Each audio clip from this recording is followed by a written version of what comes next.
Rekan-rekan Akademia Ustadz Suhud dengan video baru. Pada video sebelumnya saya memperlihatkan tentang bagaimana menguji validasi data ya, data validation, di mana di variabel yang saya hitung itu memiliki 7 dimensi, 1, 2, 3, 4, 5, 6, 7.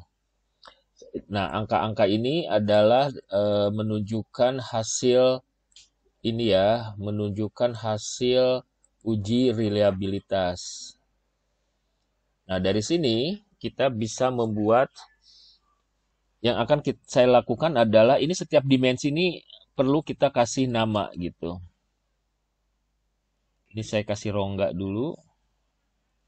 Nah, Anda bisa membuat ini kan berundak ya, menunjukkan kelompok-kelompoknya.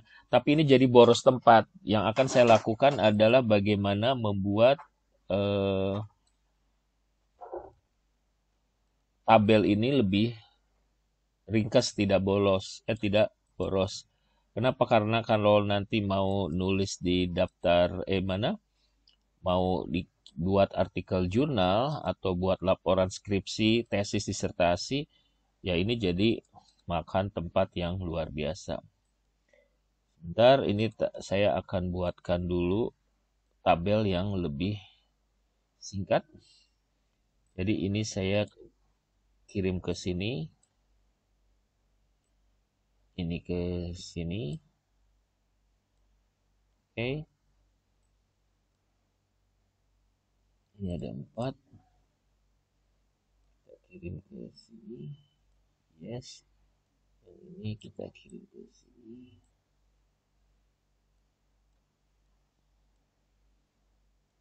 Ini kita kirim ke sini.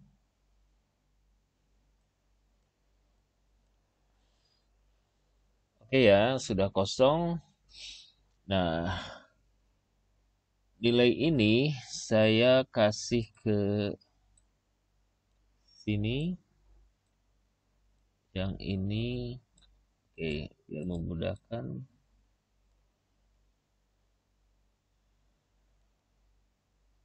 Taruh di sini. Nah, nanti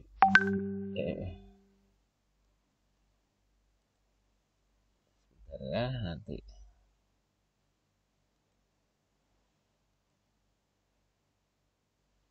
Shoot. Oke. Berarti ini saya hapus. Ini di sini. Ini kita turunkan ke bawah.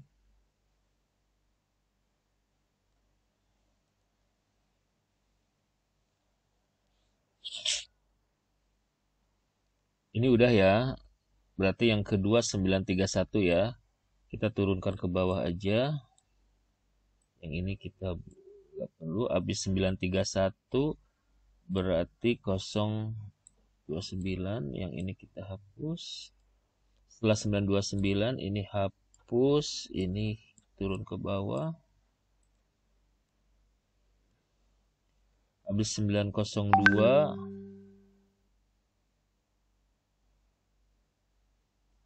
Ini 074. Kita taruh di sini. Ini nilai kosong. Kenapa kosong? Karena nilainya di bawah 0,4. 0,7 kita buang. Ini kita buang. Habis 74. Ini ya, udah. Berarti ini adalah nilai reliabilitas. Semua udah lengkap. Ini saya hapus. Nah. Delete kolom. Oke. Ini saya tulis vector loading. Ini saya tulis Cronbach alpha.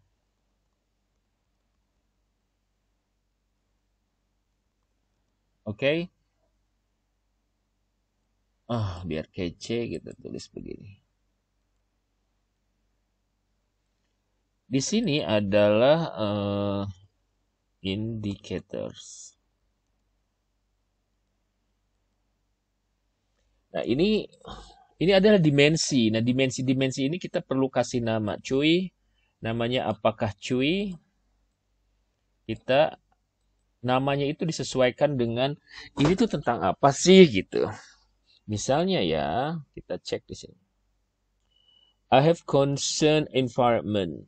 Nah, ini berarti ngomongin, oh ya ini motivasi ya. Saya M ini kan motivasi.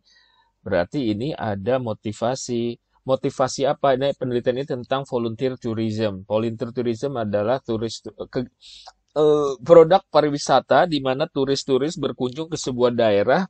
Instead of just holidaying, mereka melakukan kerja sosial. Kerja sosial bisa kerja untuk lingkungan, bisa kerja untuk panti asuhan, dan seterusnya. Jadi mereka volunteering. I have concern for. Nah, di sini berarti motifnya lingkungan ya. Ini ada lingkungan semua nih. Berarti environmental motivation.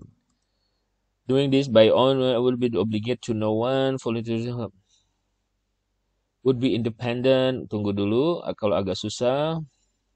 Saya akan menjadi a good person. Terus kemudian would make me feel important, fulfill a moral obligation to community. Volunteering would make me feel important, would relieve me some of the guilt over being more than for. Jadi dia itu apa ya? Sebentar, look forward to. Ini abu-abu ini kita buang aja ya. Kadang membingungkan. 8. Kalau abu-abu dibuang nanti semua dibuang. Oke, ntar dulu. Volunteerism away with social network. Volunteering are important to social opportunity provide make new friends. Nah, ini social interaction motivation. Jadi dia memiliki motif sosial. Oke. Sebentar.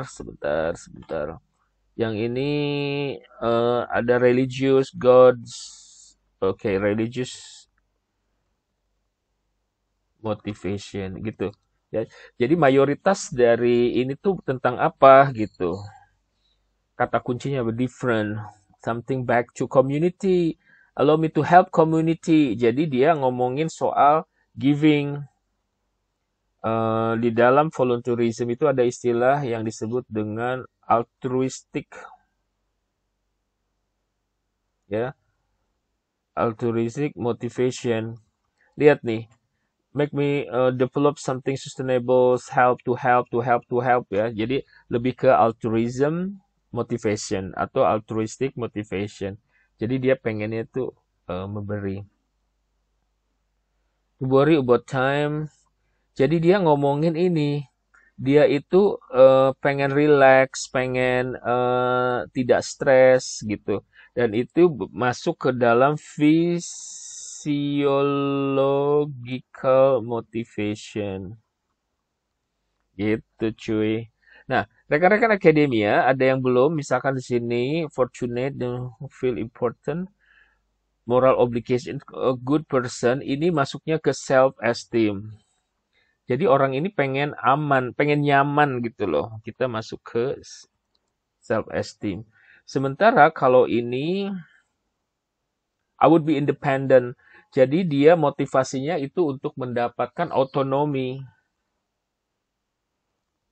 Ya. Otonomi motivation gitu. Jadi dia ingin mendapatkan orang-orang yang istilahnya atau self ini aktualisasi diri. Ya. Oke. Nah, begitulah cara membuat menamakan, memberikan nama untuk indikator untuk di setiap dimensi ini. Ya, jadi kita melihat mayoritas. Jadi gini, teman-teman, misalkan ada satu menurut Anda, oh ini ada satu indikator yang kayaknya nggak pas juga di lingkungan, misalkan ya, atau di sini nggak pas, nggak apa-apa, kan itu kenapa ada CFA, dikonfirmatori lagi gitu. Kita validasi ulang lagi dengan menggunakan CFA. Kalau di sini menurut saya ini udah oke semua. Ya. Kalau menurut Anda ada yang kurang, oke, itu karena apa? Karena kita masih akan membutuhkan lagi ininya, uji yang lain setelah ini. Oke? Mudah-mudahan video ini menginspirasi Anda tentang bagaimana memberikan nama untuk setiap dimensi. Sampai ketemu lagi.